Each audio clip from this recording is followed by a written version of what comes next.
불빛의 도시 라스베이거스에 입성합니다. 불야성이라는 말, 바로 여기서 나온 게 아닌가 싶을 정도로 화려하고 역동적인 곳입니다. 세계적인 호텔과 카지노들이 줄지어 있고요. 야경 투어 원하시는 분들은 쇼핑과 분수쇼, 화산쇼까지 다양하게 즐기실 수 있습니다. 오늘 저녁은 자유시간입니다. 호텔에 체크인하신 후 라스베이거스의 밤을 마음껏 느껴보시고요. 카지노가 궁금하신 분들은 살짝 구경도 해보셔도 괜찮습니다. 무엇보다 내일 더 힘차게 움직이기 위해선 호텔에서 푹 쉬시는 것도 좋은 선택입니다. 자, 여러분, 오늘 첫날부터 볼거리, 먹을거리, 찍을거리 다 풍성하니까 카메라 준비하시고 마음껏 즐겨주세요. 네바다 주의 역사를 스토리텔링 형식으로 풀어낸 게스트워 신영우 팀장 설명입니다. 사막 위의 은빛 약속, 네바다 이야기. 아득한 옛날, 지금의 네바다 땅은 광활한 바다 밑이었습니다. 세월이 흐르고 지각이 융기하면서 바다였던 땅은 거대한 사막과 산맥, 분지와 계곡으로 변했습니다. 이곳은 한때 파이유트족, 쇼션족, 워쇼족 같은 원주민들이 극한의 자연 속에서도 조화롭게 살아가던 신성한 터전이었습니다. 하지만 이 평화는 18세기 말 새로운 사람들이 찾아오면서 흔들리기 시작합니다. 스페인과 멕시코의 발자국 1776년, 오늘날 라스베이거스와는 너무도 다른 이름을 가진 이 땅을 스페인의 선교사들과 탐험가들이 처음 밟습니다. 그들은 물이 흐르고 녹지가 펼쳐진 오아시스를 보고 이렇게 외쳤습니다. 라스베이거스, 초록의 들판들, 그린 메도우스. 그 이름은 훗날 세계에서 가장 화려한 도시의 이름이 되지만 그 당시엔 단지 사막 속에 숨겨진 희망의 센터였죠. 1821년 멕시코가 스페인으로부터 독립하면서 네바다 땅은 멕시코의 일부가 되었고 짧은 시간이지만 멕시코의 문화와 색채가 이 땅을 채웠습니다. 미국으로의 편입 전쟁의 그림자 1846년 미국과 멕시코의 전쟁이 일어나고 2년 후 체결된 조약으로 이 땅은 미국의 소유가 됩니다. 하지만 네바다는 여전히 사막이었고 사람이 살기엔 너무 거칠고 척박한 땅이었습니다. 그러던 어느 날 1859년 컴스타 클로드 컴스톡 광맥이라 불리는 미국 역사상 가장 거대한 은광이 이 땅에서 발견됩니다. 이때부터 수천 명의 광부, 상인, 모험가들이 한 줌의 은을 찾아 네바다로 몰려들기 시작했죠. 바로 이때부터 네바다는 실버 스테이트라는 별명을 얻게 됩니다. 도큐멘트 전쟁 중 탄생한 주 네바다 1861년 네바다는 미합 중국의 준주 테리토리가 되었고 남북전쟁이 한창이던 1864년 링컨 대통령은 전쟁 자금을 마련하기 위한 광물세 확보를 위해 서둘러 네바다를 공식적인 주 에스테이트로 승격시킵니다. 이때 네바다는 인구가 겨우 수만 명, 사상 유일하게 전보 텔레그래프로 헌법 전문을 워싱턴 DC에 보낸 주로도 유명합니다. 그래서 네바다주는 흔히 전보로 태어난 주 또는 전쟁 중 태어난 주 Battle-born State라는 별명을 갖고 있죠. 도박과 황금빛 환상의 땅, 하지만 광물은 언젠가 고갈됩니다. 은광이 점점 줄어들고 경제는 침체에 빠졌고 그때부터 네바다는 다른 길을 찾기 시작합니다. 1931년 미국이 대공황으로 허덕이던 시기 네바다는 미국 최초로 도박을 공식적으로 합법화합니다. 모두가 망했을 때 우린 딴 길로 간다는 철학이었죠. 같은 하에 또 하나의 엄청난 변화가 시작됩니다. 바로 후버댐의 건설. 이 거대한 댐은 수천 명의 노동자를 네바다로 불러들였고 물과 전력을 공급하며 라스베이거스의 태동을 준비시켰습니다. 사막 위의 기적, 라스베이거스의 탄생 도박, 쇼, 빛, 환상.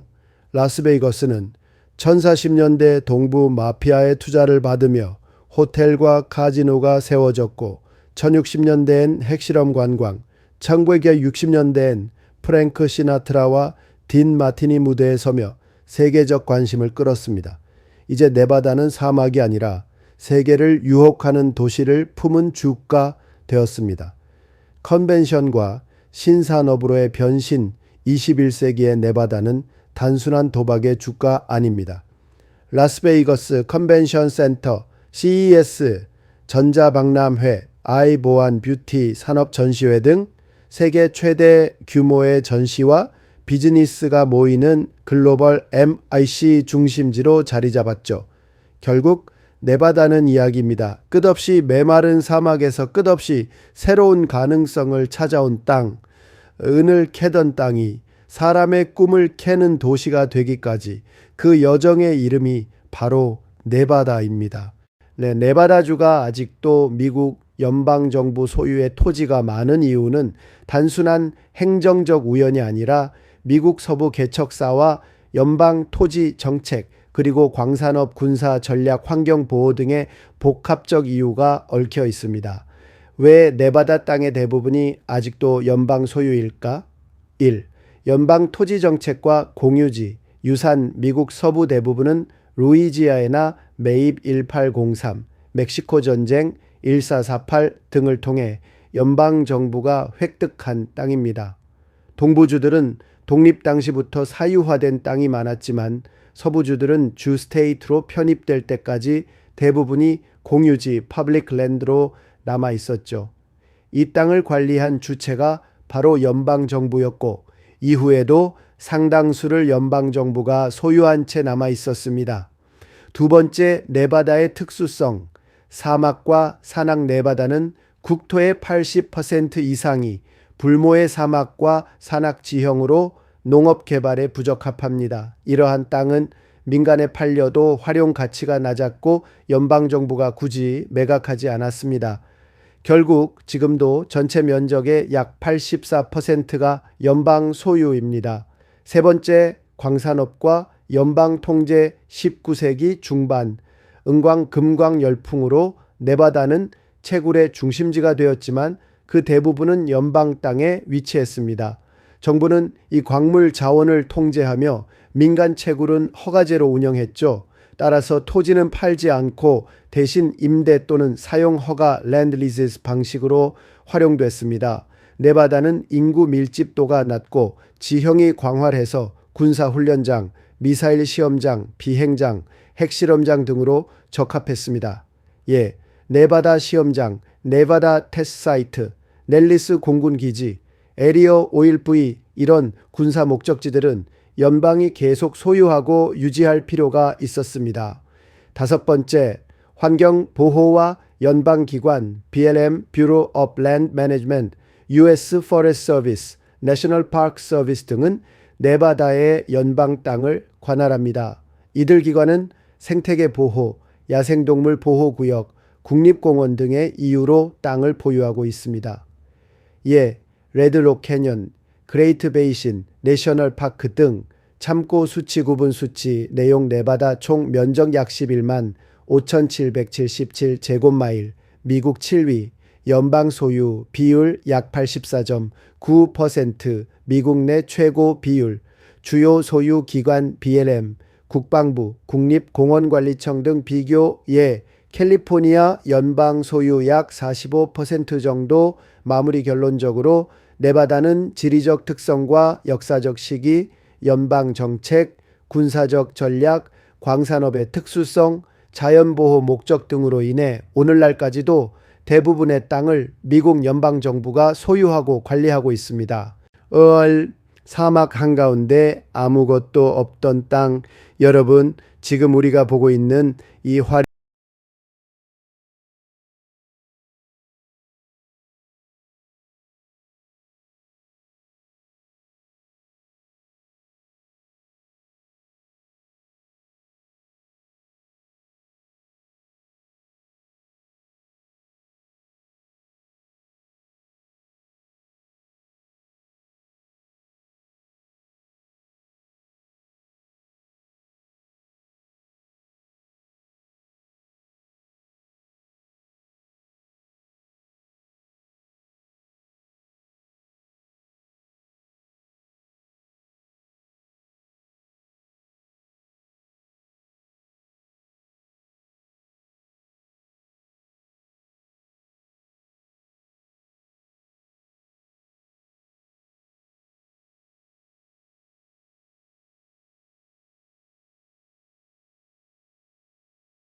여러분, 저기 보이시죠? 저 사막 끝에 드디어 라스베이거스가 나타납니다. 황량한 모하비, 사막 한복판에 갑자기 솟아오른 불빛의 도시. 이곳이 바로 세계에서 가장 화려한 엔터테인먼트 도시 라스베이거스입니다. 우리는 지금 라스베이거스의 중심가 스트립이라 불리는 메인 도로로 진입하고 있습니다. 이 길 양옆으로 늘어서 있는 호텔과 카지노들은 단순한 숙박시설이 아닙니다. 각 호텔마다 고유의 테마와 볼거리, 공연, 레스토랑, 쇼핑몰을 갖춘 작은 도시들이죠. 먼저 왼쪽에 보이시는 건 벨라지오 호텔입니다. 세계적으로 유명한 분수쇼가 매일 수십 차례 펼쳐지는 이 호텔 앞 인공 호수는 음악과 조명을 따라 물줄기가 춤추는 장면으로 많은 관광객의 발길을 멈추게 합니다. 그 맞은편에는 프랑스 파리를 재현한 페리스 호텔이 라스베이거스의 넌 실제 에펠탑의 절반 크기로 만든 전망대에서는 아침이 밝자 라스베이거스는 정형을 우리 내려다볼 수 있고, 밤에는 벨라지오 분수 너머로 빛나는 도시 풍경이 펼쳐져 매우 인상적입니다. 조금 더 지나면 시저스 팰리스가 나옵니다. 고대 로마의 황제 궁전을 본떠 만든 이 호텔은 황금 조각상, 대리석 기둥, 분수와 아트 갤러리까지 갖추고 있어 관광 명소로도 유명합니다. 이 안에는 명품 브랜드들이 즐비한 포럼, 샵스 쇼핑몰과 함께 천둥의 신이라는 무료 실내 애니메이션 분수쇼도 있습니다. 그 옆에 위치한 플라밍고 호텔은 라스베이거스에서 가장 오래된 전통을 가진 호텔 중 하나입니다. 호텔 내 정원에는 실제 플라밍고들이 살고 있고, 작은 연못과 야외 산책로가 잘 꾸며져 있어 잠시 걸으며 여유를 즐기기에 아주 좋은 장소입니다. 이 일대는 모두 도보로 10에서 15분 거리 안에 모여 있어 천천히 걸으며 구경하기에도 좋고, 각 호텔 안으로 들어가 구경하거나 식사, 쇼핑, 공연을 즐기기에도 좋습니다. 밤이 되면 스트립 전체가 하나의 거대한 빛의 도시로 변신합니다. 건물마다 반짝이는 조명과 거리의 음악, 퍼포먼스가 어우러져 말 그대로 잠들지 않는 도시의 진면목을 보여줍니다. 조금 멀리 나가고 싶은 분들께는 라스베이거스의 원조 중심지인 프리몬트 거리도 추천드립니다. 라스베이거스의 옛 정취가 남아있는 이 거리는 밤마다 천장에 펼쳐지는 LED 라이트 쇼와 거리 공연, 지퍼라인 체험 등으로 또 다른 매력을 선사합니다. 오늘은 이 화려한 도시를 자유롭게 만끽해 보시고, 내일은 이와는 완전히 다른 세계, 신의 조각품이라 불리는 자이언 캐년과 브라이스 캐년을 찾아 대자연의 품으로 떠나게 됩니다. 오늘 하루 눈과 마음에 반짝이는 추억을 가득 담아가시길 바랍니다. 즐거운 라스베이거스의 밤 되십시오. 어젯밤 그토록 화려하던 라스베이거스의 넌 불빛은 어디로 사라졌을까요? 아침이 밝자 라스베이거스는 우리가 아는 어느 도시처럼 평범한 얼굴로 돌아와 있었습니다. 불빛은 꺼지고 흥청이던 거리는 조용히 숨을 고르고 있었죠. 마치 영화 리빙 라스베이거스의 한 장면처럼 우리는 그렇게 뒷모습을 남긴 채 라스베이거스를 떠났습니다. 5번 고속도로를 타고 북쪽으로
어젯밤 그토록 화려하던 라스베이거스의 넌 불빛은 어디로 사라졌을까요?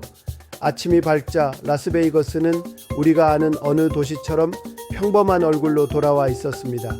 불빛은 꺼지고 흥청이던 거리는 조용히 숨을 고르고 있었죠. 마치 영화 리빙 라스베이거스의 한 장면처럼 우리는 그렇게 뒷모습을 남긴 채 라스베이거스를 떠났습니다. 5번 고속도로를 타고 북쪽으로, 그리고 아리조나의 끝자락을 스치듯 지나 드디어 유타주로 들어섰습니다. 이제 대자연의 품속으로, 붉은 땅의 세계로 들어가는 순간이었죠.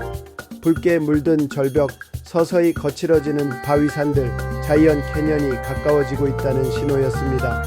첫 번째 관광지는 신의 궁전이라 불리는 자이언 캐년 국립공원. 자이언은 유타의 5대 캐년 중 하나이자 신이 만든 듯한 거대한 협곡과 붉은 사암, 절벽이 펼쳐진 그야말로 장엄한 땅이었습니다. 와, 우리 모두는 버스 창문 너머로 외치는 감탄사, 내가 손가락으로 가리키며 말했죠. 여러분 저기 보세요. 저쪽 창문 쪽 보이시죠? 그것은 자이언 캐년의 명물 천장을 뚫고 지나가는 터널과 5개의 창문에 있었다. 신기하고 특유했다. 이 터널은 1910년대에 뚫은 것으로 가파른 절벽 속을 관통하며 바깥 풍경을 보여주는 창문이 마치 거대한 액자처럼 열려 있습니다. 숨죽이며 굽잇길을 따라 터널을 빠져나온 우리 앞에 펼쳐진 건 붉은 절벽과 초록나무 그리고 벌진강이 만든 대자연의 조화였습니다. 말이 필요 없는 광경이었어요. 그저 고개를 들고 가슴을 열고 바라보는 순간이었죠. 우리는 자이언 캐년의 동쪽 문을 빠져나와 유타주의 굽이진 산악지대를 따라 전형적인 미국 시골 마을 풍경을 가로질렀습니다. 가끔씩 마주치는 빨간 지붕의 집들, 흙먼지를 일으키며 달리는 트럭, 그 사이로 고요히 풀을 뜯는 말들까지, 그 풍경은 한 폭의 수채화 같았습니다. 그렇게 도착한 곳은 마치 온 세상이 붉게 물든 것만 같은 레드 캐년이었습니다. 우리는 차를 세우고 사진을 찍으며 바람에 깎인 바위 기둥들을 배경 삼아 후드에 대한 이야기를 들었습니다. 수백만 년 동안 풍화와 침식에 의해 만들어졌다는 이 신비한 바위 기둥들은 마치 자연이 세운 탑처럼 우뚝 솟아 보는 이의 시선을 단숨에 사로잡았습니다. 잠시 후 우리는 브라이스 캐년으로 들어가기 전 입구에 루비스 인이라는 고풍스러운 통나무식 뷔페 식당에 들렀습니다. 늦은 점심이었지만 따뜻한 음식과 투박한 미국식 분위기가 왠지 이 대자연 속의 하루와 동영상인데요. 잘 어울렸습니다. 그리고 도착한 곳 바로 이날의 하이라이트 브라이스 캐년이다 가이드 신팀장 안내로 선셋 뷰포인트에 서자 눈앞에 펼쳐진 풍경은 말문이 막힐 정도로 압도적이었습니다. 수천 개의 후두가 마치 행진하듯 계곡 아래로 늘어서 있었고, 붉고 노란 빛이 석양에 물들어 마치 신이 깎아놓은 조각 정원 같았습니다. 우리는 천천히 빨간 흙길을 따라 후두숲 사이로 내려갔습니다. 내려갈 땐 감탄, 올라올 땐 진짜 숨이 턱까지 차올랐고 다리는 후들후들 떨렸습니다. 하지만 뒤돌아보니 그 모든 피로조차 황홀한 추억이 되어 있었죠. 여러분, 말이 필요 없는 순간입니다. 나는 그렇게 말하고 입을 닫았습니다. 그 순간의 감정은 말로 설명할 수 없는 경외감이었습니다. 그리고 브라이스 캐년을 떠나서 우리의 마지막 목적지를 향했다. 미국 서부 젖줄 콜로라도 강이 곡선 홀슈 밴드와 글렌댐 더 레이크 파웰로 향했다. 저 멀리 인간이 만든 위대한 구조물 콜로라도강 위 글렌댐이 보였고, 그 위로 펼쳐진 레이크 파웰 호수은 마치 거울처럼 잔잔하게 빛나고 있었습니다. 햇살이 수면을 부드럽게 감싸고 사진 속 풍경처럼 고요한 장면이 펼쳐졌죠. 그리고 드디어 우리는 숨을 고르며 천천히 홀슈 밴드의 언덕을 걸어 내려갔습니다. 아찔하게 휘어진 절벽 아래로 콜로라도 강이 말굽처럼 휘감아 흐르는 풍경, 수십억 년을 깎고 흐르며 만들어진 그 모습은 사진보다 영상보다 훨씬 더 강한 울림을 주었습니다. 강 위로 붉은 석양이 내려앉고 그 빛이 바위에 반사되어 붉고 노란 빛의 향연이 펼쳐졌습니다. 누구도 입을 열지 않았습니다.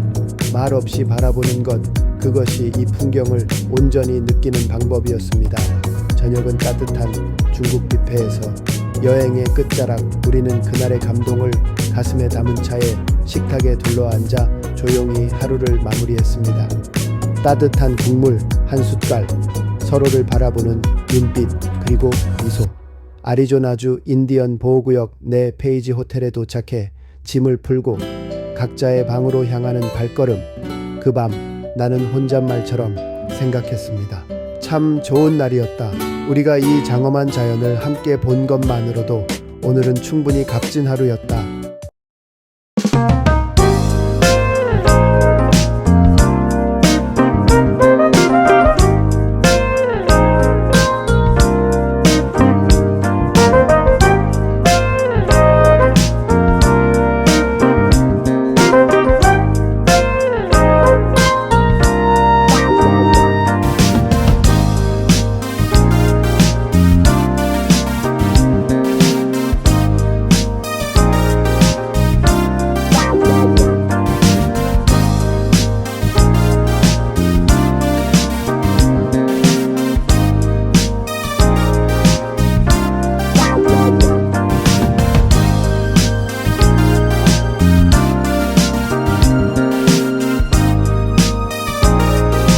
여러분, 저기 보이시죠? 저 사막 끝에 드디어 라스베이거스가 나타납니다. 황량한 모하비, 사막 한복판에 갑자기 솟아오른 불빛의 도시. 이곳이 바로 세계에서 가장 화려한 엔터테인먼트 도시 라스베이거스입니다. 우리는 지금 라스베이거스의 중심가 스트립이라 불리는 메인 도로로 진입하고 있습니다. 이 길 양옆으로 늘어서 있는 호텔과 카지노들은 단순한 숙박시설이 아닙니다. 각 호텔마다 고유의 테마와 볼거리, 공연, 레스토랑, 쇼핑몰을 갖춘 작은 도시들이죠. 먼저 왼쪽에 보이시는 건 벨라지오 호텔입니다. 세계적으로 유명한 분수쇼가 매일 수십 차례 펼쳐지는 이 호텔 앞 인공호수는 음악과 조명을 따라 물줄기가 춤추는 곳으로 많은 관광객의 발길을 멈추게 합니다.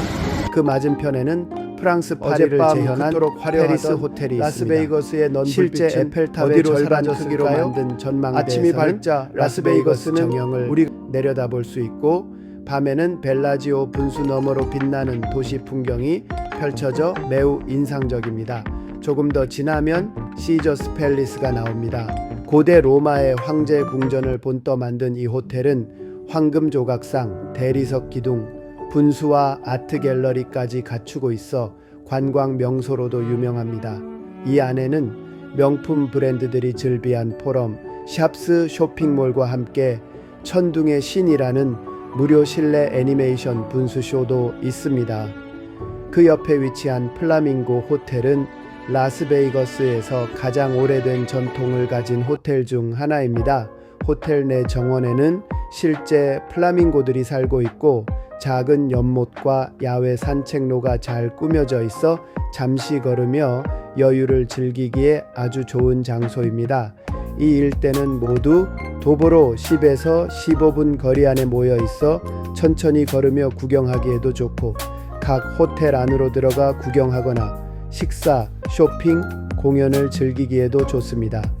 밤이 되면 스트립 전체가 하나의 거대한 빛의 도시로 변신합니다. 건물마다 반짝이는 조명과 거리의 음악, 퍼포먼스가 어우러져 말 그대로 잠들지 않는 도시의 진면목을 보여줍니다. 조금 멀리 나가고 싶은 분들께는 라스베이거스의 원조 중심지인 프리몬트 거리도 추천드립니다. 라스베이거스의 옛 정취가 남아있는 이 거리는 밤마다 천장에 펼쳐지는 LED 라이트 쇼와 거리 공연, 지퍼라인 체험 등으로 또 다른 매력을 선사합니다. 오늘은 이 화려한 도시를 자유롭게 만끽해 보시고, 내일은 이와는 완전히 다른 세계, 신의 조각품이라 불리는 자이언 캐년과 브라이스 캐년을 찾아 대자연의 품으로 떠나게 됩니다. 오늘 하루 눈과 마음에 반짝이는 추억을 가득 담아가시길 바랍니다. 즐거운 라스베이거스의 밤 되십시오.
어젯밤 그토록 화려하던 라스베이거스의 넌 불빛은 어디로 사라졌을까요? 아침이 밝자 라스베이거스는 우리가 아는 어느 도시처럼 평범한 얼굴로 돌아와 있었습니다. 불빛은 꺼지고 흥청이던 거리는 조용히 숨을 고르고 있었죠. 마치 영화 리빙 라스베이거스의 한 장면처럼 우리는 그렇게 뒷모습을 남긴 채 라스베이거스를 떠났습니다. 5번 고속도로를 타고 북쪽으로, 그리고 아리조나의 끝자락을 스치듯 지나 드디어 유타주로 들어섰습니다. 이제 대자연의 품속으로, 붉은 땅의 세계로 들어가는 순간이었죠. 붉게 물든 절벽, 서서히 거칠어지는 바위산들, 자이언 캐년이 가까워지고 있다는 신호였습니다. 첫 번째 관광지는 신의 궁전이라 불리는 자이언 캐년 국립공원. 자이언은 유타의 5대 캐년 중 하나이자 신이 만든 듯한 거대한 협곡과 붉은 사암, 절벽이 펼쳐진 그야말로 장엄한 땅이었습니다. 와, 우리 모두는 버스 창문 너머로 외치는 감탄사, 내가 손가락으로 가리키며 말했죠. 여러분, 저기 보세요. 저쪽 창문 쪽 보이시죠? 그것은 자이언 캐년의 명물 천장을 뚫고 지나가는 터널과 5개의 창문에 있었다. 신기하고 특유했다. 이 터널은 1910년대에 뚫은 것으로 가파른 절벽 속을 관통하며 바깥 풍경을 보여주는 창문이 마치 거대한 액자처럼 열려 있습니다. 숨죽이며 굽잇길을 따라 터널을 빠져나온 우리 앞에 펼쳐진 건 붉은 절벽과 초록 나무, 그리고 벌진강이 만든 대자연의 조화였습니다. 말이 필요 없는 광경이었어요. 그저 고개를 들고 가슴을 열고 바라보는 순간이었죠.